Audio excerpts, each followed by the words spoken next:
So last August, the Federal Court of Australia issued a landmark judgment in a case that's been known as the Skene case, which we ran on behalf of our member Paul Skene over about 4 years.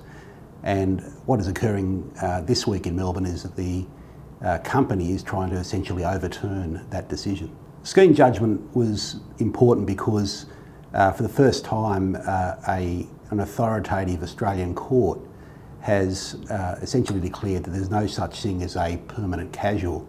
So essentially the rort that's occurred in the mining industry with labour hire companies employing people on a permanent basis but calling them casual is directly threatened by this decision. There are probably thousands of mine workers out there at the moment who have been incorrectly classified as casuals and denied entitlements such as annual leave, sick pay and redundancy pay. As a result of that, there's a potentially very large back pay claim which the union is determined to pursue on behalf of affected members.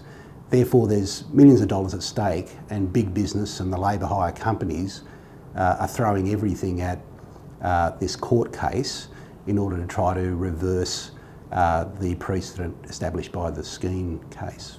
The federal government has been backing WorkPac, the labour hire company, and the business lobbyists that are pushing for this case to the hilt.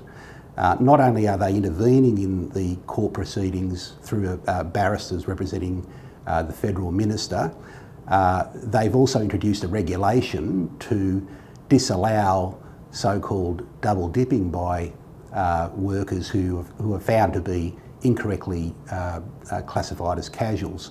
In other words, the government has come in favour of big business, in favour of the labour hire companies, and against the interests of ordinary workers in the mining industry and elsewhere. The real solution lies of government actually siding with workers and introducing legislation. Only the ALP has guaranteed or have promised to introduce legislation that provides for a definition of casual in the Fair Work Act, and which provides for same job, same pay, and also casual conversions. The Morrison government has chosen to side with WorkPac and the labour hire companies, and I think that really reflects where they see their interests lying.